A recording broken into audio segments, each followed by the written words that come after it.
Hello students, मैं Naveen Kumar Rao online video lecture में आपका स्वागत करता हूं। स्टूडेंट्स, आज हम बीएमडब्ल्यू या बीएमसीई का मैकेनिकल पोर्शन को डिस्कस करने जा रहे हैं। इससे पहले वाले वीडियो में हमने पहला चैप्टर स्टार्ट कर दिया था, अब उसी को कंटिन्यू कर रहे हैं। ठीक है, आज हम थर्मोडायनेमिक वर्क के बारे में पढ़ेंगे।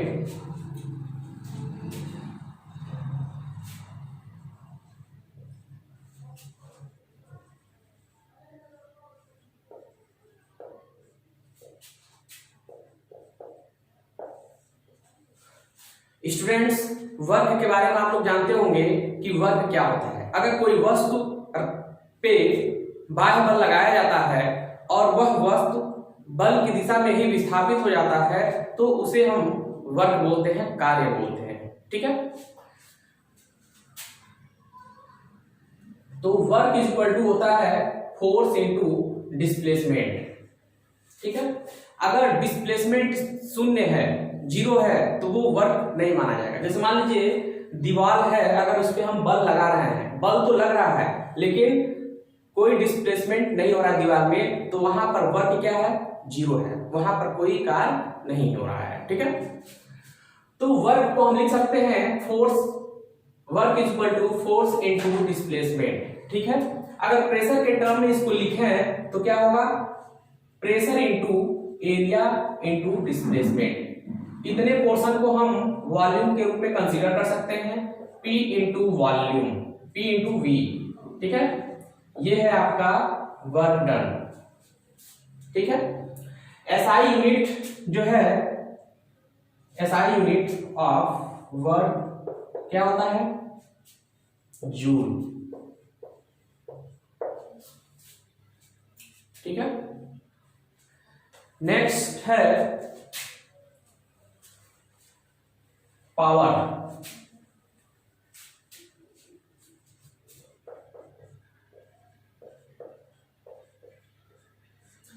पावर को हिंदी में शक्ति बोलते हैं। पावर का मतलब होता है कि कार्य करने की दर को हम शक्ति कहते हैं। ठीक है, मतलब कि इसको P से रिप्रेजेंट करते हैं, कैपिटल P से। P बराबर होता है वर्क डन अपॉन टाइम। ठीक है, कार्य करने की, इसी को बोलते हैं कार्य करने की दर को हम शक्ति बोलते हैं। और पावर का जो यूनिट होता है, SI unit of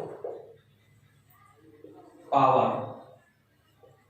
is what. ठीक है, वाट होता है पावर का जो यूनिट होता है, वो क्या होता है? वाट। और आप पावर के टर्म में आप हॉर्स पावर का नाम भी सुने होंगे, हॉर्स पावर, जिसको एचपी बोलते हैं। 1 horse power is equal to कितना होता है? 746 वाट होता है। ठीक है, अब आइए नेक्स्ट टॉपिक पे आते हैं।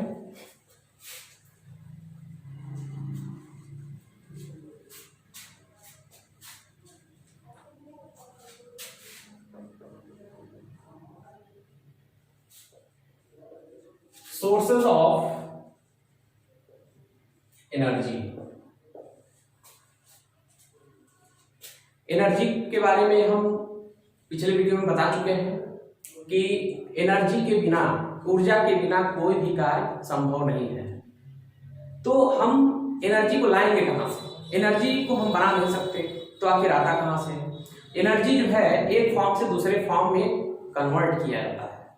ठीक है, तो सोर्सेज ऑफ एनर्जी कौन कौन से सोर्स हैं? हमको ऊर्जा जो है कौन कौन से स्रोत से, कौन कौन से सोर्स से प्राप्त हो सकती है? ठीक है, तो पहला है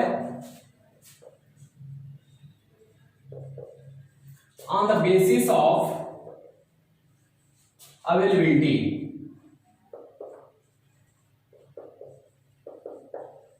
ठीक है, पहला on the basis of availability, उपलब्धता के आधार पर देखा जाए तो इस संसार में दो तरह के सोर्स हैं। पहला सोर्स है नेचुरल सोर्स ऑफ एनर्जी,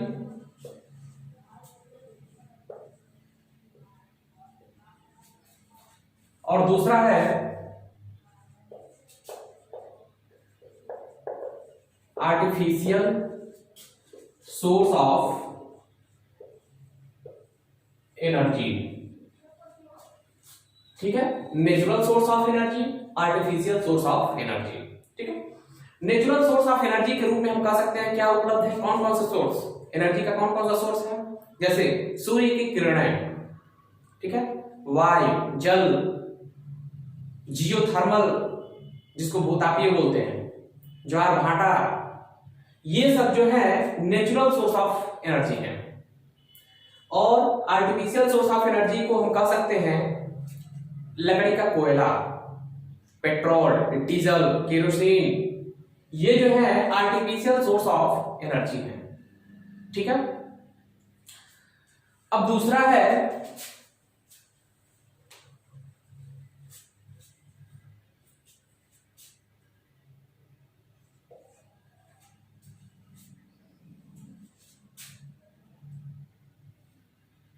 दूसरा टाइप जो है वो क्या है, एक कन्वेंशनल और नॉन कन्वेंशनल।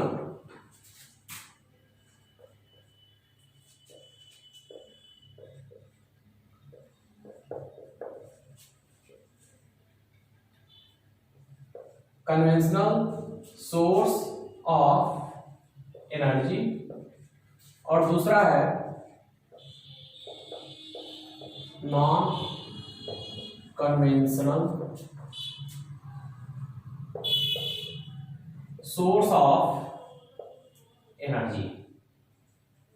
इसका मतलब क्या होता है, कन्वेंशनल जो कंज्यूम हो जाए, मतलब कि हम ऐसे भी कह सकते हैं कन्वेंशनल सोर्स ऑफ एनर्जी क्या होता है कि अगर हम उसको उपयोग में ला रहे हैं तो उसके सोर्स पे प्रभाव पड़े, जैसे पेट्रोल, डीजल, कोयला, इन सब का जो सोर्स है, अमाउंट ऑफ सोर्स है वो निश्चित है, फिक्स हो।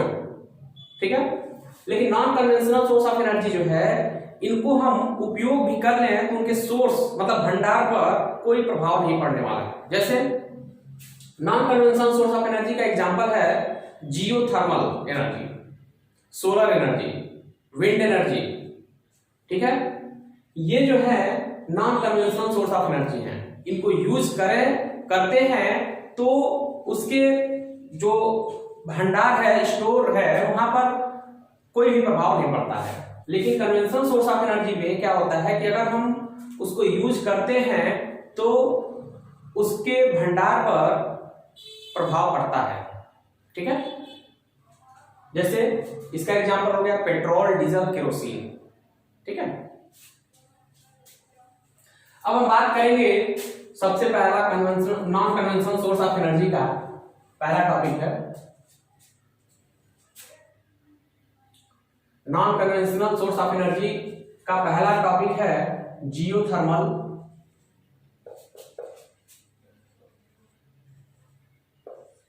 एनर्जी। जियोथर्मल एनर्जी क्या है, यह एक non conventional source of energy का एक पार्ट है। ठीक है, जियोथर्मल, जियो का मतलब होता है अर्थ, थर्मल का मतलब होता है उसका उष्मा, जो पृथ्वी है उसकी उष्मा की बात कर रहा है। जैसे मान लीजिए अगर ये अर्थ है और इसका ये क्रूड है, ठीक है, हम यहां पर क्या करते हैं कि बहुत बड़े बड़े कुआं, जिसको वेल बोलते हैं, कुआं को खोद लेते हैं, उसके बाद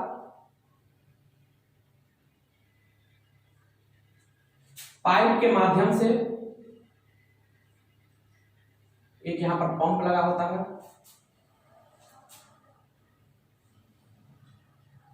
और यहां पर लगा होता है स्टीम टरबाइन और यहां पर लगा होता है डायनेमो। ठीक है,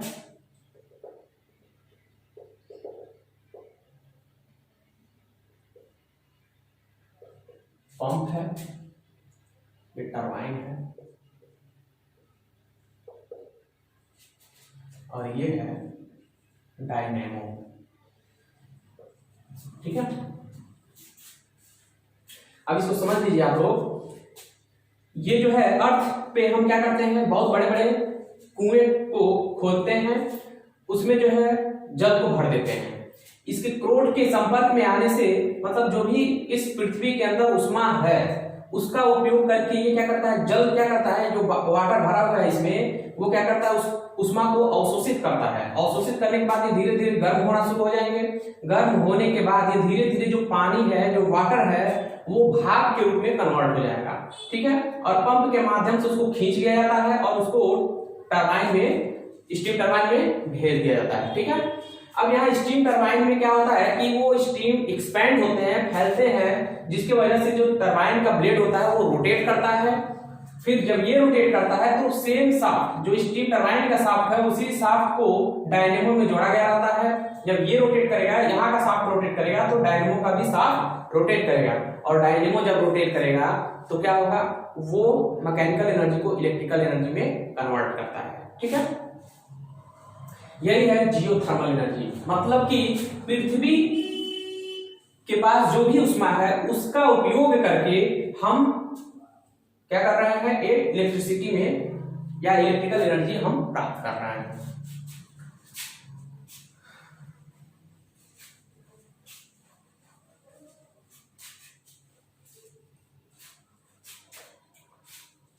दूसरा है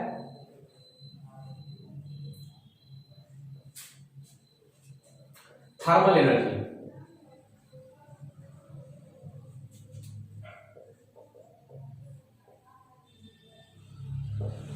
thermal energy by using fossil fuel.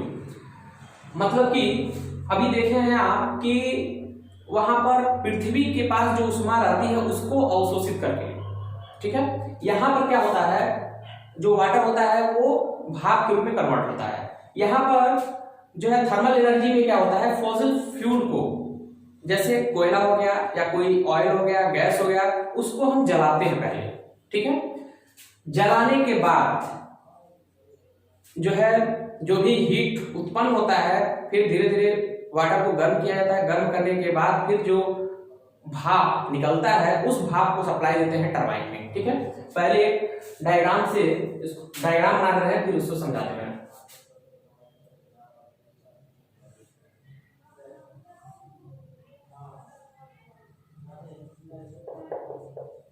Boiler,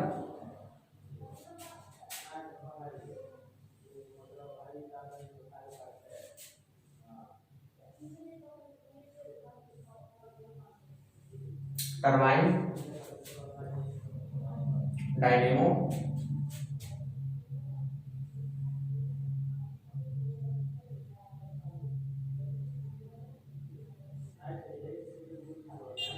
condenser,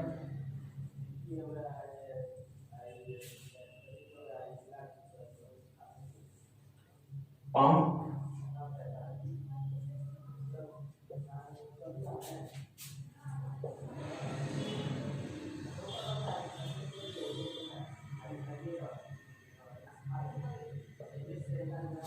turbine. ठीक है, ये थर्मल एनर्जी का एक ब्लॉक डायग्राम है, कह सकते हैं, जिसमें अब यहां पर देखिए बॉयलर है। ठीक है, इस बॉयलर में क्या होगा, वाटर होगा, यहाँ पर पानी होगा इसमें। ठीक है, अब यहाँ पर जो है फॉसिल फ्यूल को बर्न कराते हैं, अलग से उसको हम जलाते हैं। जलाने के बाद क्या होगा, ये बॉयलर में जो भी पानी होगा धीरे धीरे गर्म होना शुरू होगा। ये जब गर्म होगा तो धीरे धीरे भाप के रूप में कन्वर्ट हो जाएगा, स्टीम के रूप में कन्वर्ट हो जाएगा, और उस स्टीम को सप्लाई करते हैं स्टीम टरबाइन में। फिर स्टीम क्या होता है, एक्सपैंड होता है, और इसके ब्लेड, जो भी ब्लेड है टरबाइन के, उस पे वो टेंजेंशियल फोर्स लगाते हैं, जिससे वो रोटेट करने लगते हैं। जब ये रोटेट करेंगे तो डायनेमो भी क्या होता है, रोटेट करने लगता है, और वो इलेक्ट्रिसिटी प्रोवाइड करने लगता है। ठीक है, अब यहाँ पर जो भी वाटर बचा हुआ है, स्टीम जो एक्सपैंड होता है, ये धीरे धीरे वाटर के रूप में या ठंडा हो जाता है, या जो भी हीट एनर्जी रिलीज हो जाती है, फिर ये यहाँ से कंडेंसर से होते हुए पंप के माध्यम से फिर वो बॉयलर में आ जाता है। पुनः इसको गर्म किया जाता है, ठीक है, फिर यही क्रिया चलते रहती है, ठीक है ना। अब आपको ये समझ में आ गया होगा कि वहां पर जियोथर्मल में क्या था, ये बॉयलर नहीं था, वहां पर पृथ्वी के पास जो भी ऊष्मा रहती थी उसको उपयोग करके जो पानी है वो स्टीम में कन्वर्ट होता था। यहाँ पर फ्रोजन फ्यूल को, कोयला, गैस या ऑयल को बर्न करा करके हम वाटर को स्टीम के रूप में कन्वर्ट करते हैं, ठीक है। फिर इस नेक्स्ट वीडियो में इसके आगे के बारे में बताया जाएगा, ठीक है। Thank you.